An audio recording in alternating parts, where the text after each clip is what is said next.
Welcome back to Tucson Now. Joined with us live at the desk here, it is the new U of A head women's basketball coach, Becky Burke. Coach, so happy to have you here in the building. Thanks for having me. Appreciate it. Absolutely. First of all, I see that you were in your sweats.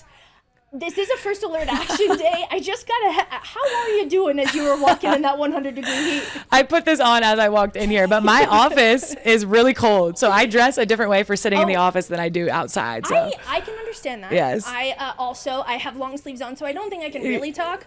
Although that 103-degree heat will get you. How have you and your family acclimated, or have you just yet? It's been good. I think when you live in Buffalo, New York for 3 years and you deal with what we did every winter for 3 years, that you welcome the heat and in any capacity. So we've been doing a really good job handling it, and we're actually really enjoying it. That's fantastic. Yeah, sometimes you just need a little bit of a change, yeah, right? Absolutely. It's still in the adventure era. Yes. I think it'll both be both of our first summers here. Okay. So we'll need to reconvene in a few months and see if we both agree as this is happening. Listen, you guys have had kind of a calendar few months, right? You've been checking a lot of boxes. Not only have you celebrated your second wedding anniversary with your wife, your first birthday of your son, your 30-game record winning with your previous team. You won the WNIT championship for the first time in program history, and then you're relocating, right? I just want to check in. How you doing? Have you had a second to take a breath? Do you feel settled yet, or does it all still feel like a whirlwind? It's pretty unbelievable. Like, people are asking, like, did you even get to enjoy winning the WNIT, or did you even let that set in before all of this happened? And the answer is like, no. I catch myself in certain moments, like daily, just being so appreciative of just being here, but the whole process. I've worked my butt off my whole career to have an opportunity like this at the University of Arizona, and that includes a really special 3 years at Buffalo. So anyone knows a move across the country in any capacity is very, very stressful, but to have won a championship and then been hired here less than a week later, and then to have to move my whole life out here, not to mention recruit an entire team. It's been I don't think I've had a great night's sleep yet, but those are coming on the horizon. That is phenomenal. When I was looking at some of your videos with your previous teams in Buffalo, for you back in 2012 in college, you always seem very goal-driven, right? There's specific goals, but you don't call them goals. You say, no, I know we're going to do this. I know with your team in Buffalo, you said, no, I know we're going to win the championship, and then you went and you did. Have you had time to lay out some of those goals for you here in Arizona just yet?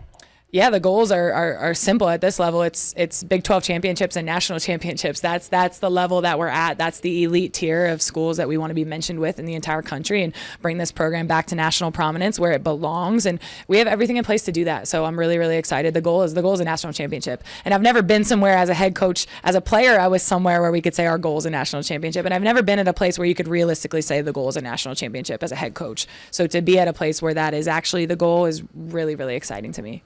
Yeah, I mean, that's what I was going towards next. The Big 12, entering the Big 12, the major conference. Was that always the goal? Was it a 5-year plan? And now that you're here, what is the goal from here, right? I know it's the national championship, but how do you change your coaching style from a mid-major conference to a major conference, or do you? Is it more of the same? Yeah, I'm not going to change who I am, and I'm going to be me through and through. I got here doing a certain thing a certain way, and I'm not changing that just because I've arrived at Arizona. Like, I think anybody that knows, if you've had success doing something a certain way, if it's not broke, you don't fix it, right? So I'm not changing. I'm not changing who I am. I'm not changing, the way that I do things, and it's a little bit different than a lot of people at this level. I think sometimes when you're a head coach at this level, you're a public figure and not very accessible, and kind of on a pedestal. That's not me, and that's never who I'm going to be. And so I take a lot of pride in that. I'm definitely not changing. But there was no 5-year plan. If I was just worried about getting to this level everywhere that I wouldn't be here right now. So I've always been 2 feet in, and I coached the lowest level the same way that I'm going to coach here. It's my best every single day. That's phenomenal. I know that you have a structure of success, right? Something that has been proven now to win championships. I also know as you move forward, just anybody in life, it changes how you see the world, right? We were just talking about we're both moms.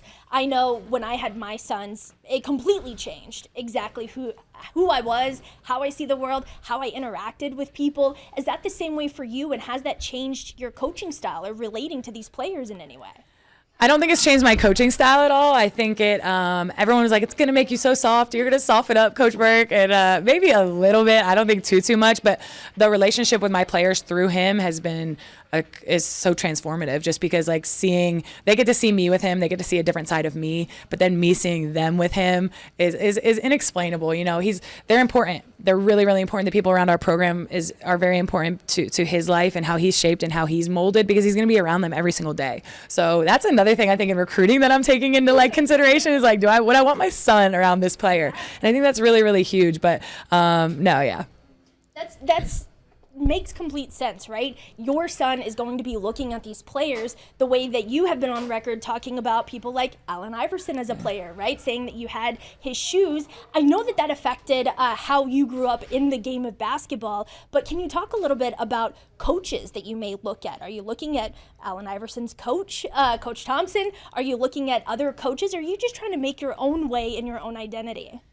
I think anytime you're a coach at any level, you need to be a sponge. So I don't have anybody that I necessarily like put on this pedestal and just admire so much, and just I just have so many people that I take bits and pieces from. And if you're not a sponge and if you're not continuously trying to get better, and why would I not steal something from somebody or something from somebody else, or take a listen to something somebody said about something I have a question on? I'm just a continuous sponge my whole career, and I will continue to be that. I am the youngest head coach at the Power 4 level. I understand that. I don't know everything, and I've surrounded myself with people that are smarter than me, that are better than me, that are older than me, to make sure that I continue to grow too. Yeah. I mean, it feels like you always have to be a student of the game, right? No matter what level you are, whether you're on the court playing with the ball in your hands or whether you're coaching the people that are doing so. So for people who maybe haven't seen your games in Buffalo, what can U of A basketball fans expect from you on the sidelines?